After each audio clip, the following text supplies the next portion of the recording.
That whole thing about grass-fed versus grain-fed versus vegetarian-fed versus corn-finished. Why don't you talk a little bit about that? Because one of the items that we do have on the menu is from a grass-fed farm.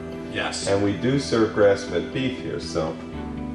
We serve both grass-fed and grain-fed. So the grass-fed beef, was the way beef was raised until the 40s, 50s, until they figured out that, hey, if we can get more weight on the cattle and give them grain, we can fatten them up and there's more production.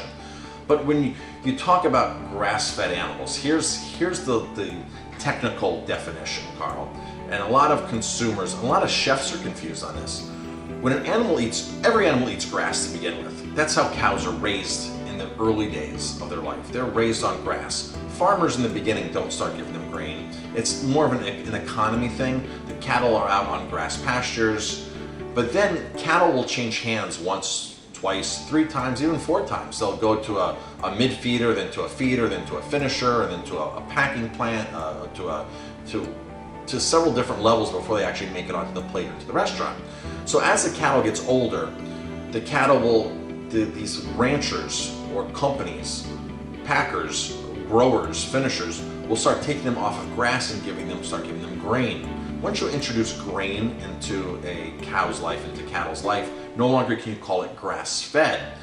I've argued with chefs before, because chefs are like, well, the animal ate grass at one point in its life, so it's grass-fed. True, it has eaten grass at one point in its life, but once you start feeding it grain, no longer can you call it grass-fed anymore. Some labels of beef go a little step further and they go grass-fed and grass-finished. So the consumer, there's no confusion to the consumer. They're just trying to differentiate that's saying, hey, no, we really are 100% grass-fed throughout the whole process, which kind of deciphers that a little bit more for the consumer. But chefs and salespeople and consumers are still massively confused when it comes to, well, the animal ate grass once in its life, so it's got to be grass-fed.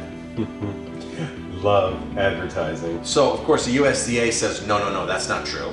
And so does the American Grass-Fed Association. They said, no, that's not true. Here's our exact definitions, and our exact definitions state that they may forage on grass and rummage and things like that, but nothing as far as being supplemented grain in their diet.